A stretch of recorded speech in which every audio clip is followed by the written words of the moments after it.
नमस्कार बंधुरा आमी सुष्मिता सुष्मिता क्रिएशने आपनादेर सबाइके स्वागत जानाई। पौष संक्रांतिर दिन बांगालिर घरे घरे नानान रकम पिठे बानानो हये थाके। तार मध्य एकटा होच्छे सेद्ध पुली बा सेद्ध पिठे। এই রেসিপিটাই আমি আজকে আপনাদের সাথে খুব সহজভাবে শেয়ার করতে চলেছি। চলুন তাহলে এই রেসিপিটা দেখে নেওয়া যাক। প্রথমে আমি সেদ্ধ চালের গুঁড়ো নিয়ে নিয়েছি। এখানে আমি 1 চিমটে মতন নুন দিয়ে দিচ্ছি।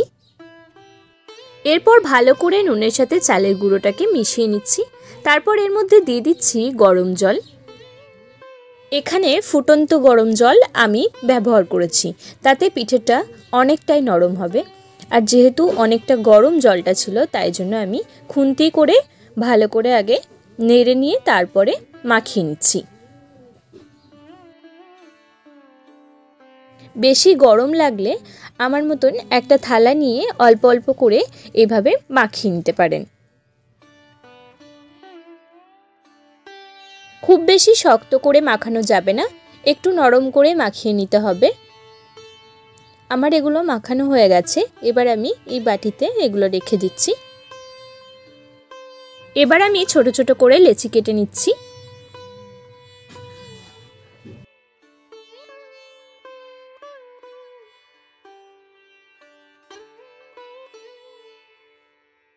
এবারে এই একটা লেচি প্রথমে একটু গোল করে নিচ্ছি, তারপর একটু ভাগ করে নিচ্ছি পুরটা ভরার জন্য। হাতে সামান্য করে জল নিয়ে কিন্তু পিঠেটা গড়ে নিতে হবে, তাহলে পিঠেটা ফেটে যাবে না। এরপর এর মধ্যে পুরটা দিয়ে দিতে হবে। এখানে আমি ক্ষীরের পুর দিয়েছি, আপনি চাইলে নারকেলের পুর দিয়ে এটা করে নিতে পারেন।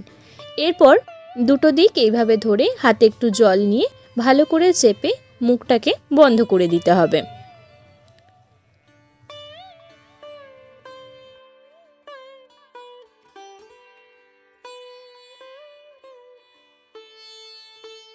দেখতেই পাচ্ছেন পিঠেটা কি সুন্দর করে তৈরি হয়ে গেছে। এইভাবে আমি সবগুলো পিঠে তৈরি করে নিচ্ছি।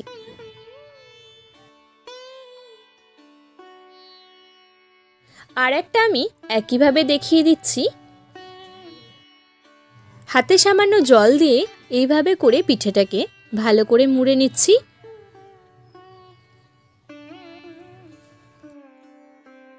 এইভাবে আমি প্রত্যেকটা পিঠে বানিয়ে নিচ্ছি।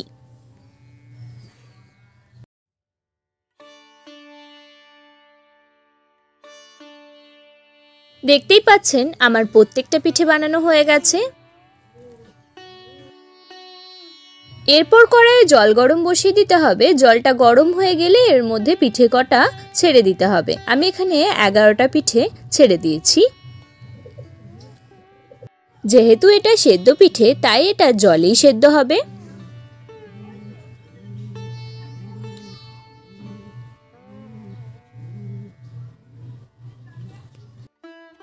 প্রত্যেকটা পিঠে ছেড়ে দিয়ে ঢাকনা দিয়ে 1 থেকে 1.5 মিনিট রেখে দিচ্ছি। এরপর ঢাকনা খুলে একটু উল্টে পাল্টে দিচ্ছি। তারপর আবারও ঢাকনা দিয়ে 1 থেকে 1.5 মিনিট রেখে দিচ্ছি। এরপর একটা ছান্তার সাহায্যে এগুলোকে তুলে নিচ্ছি। এরপর ঠান্ডা জলে দিয়ে দিচ্ছি। এইভাবে সেদ্ধ পিঠে তৈরি করলে প্রত্যেকটা পিঠেই নরম থাকবে। আপনি তো দেখতেই পাচ্ছেন যে প্রত্যেকটা পিঠে কিন্তু খুবই ভালোভাবে তৈরি হয়েছে, একটা পিঠেও ভেঙে যায়নি বা পুর বেরিয়ে আসেনি। তাই আপনিও একবার এইভাবে বানিয়ে দেখুন, আশা করছি ভালো লাগবে। ভিডিওটা ভালো লাগলে একটা লাইক করে দেবেন। চ্যানেলে নতুন হয়ে থাকলে চ্যানেলটাকে সাবস্ক্রাইব করে আমার পাশে থাকবেন। সাবস্ক্রাইবের পাশে বেল আইকন বাটনটা ক্লিক করে রাখবেন, যাতে আমার ভিডিও আপলোড করার সাথে সাথেই আপনি সবার প্রথম আমার ভিডিও দেখতে পারেন। আর ভিডিওটাকে একটা শেয়ার করতে কিন্তু ভুলবেন না। নমস্কার, ভালো থাকবেন, সুস্থ থাকবেন।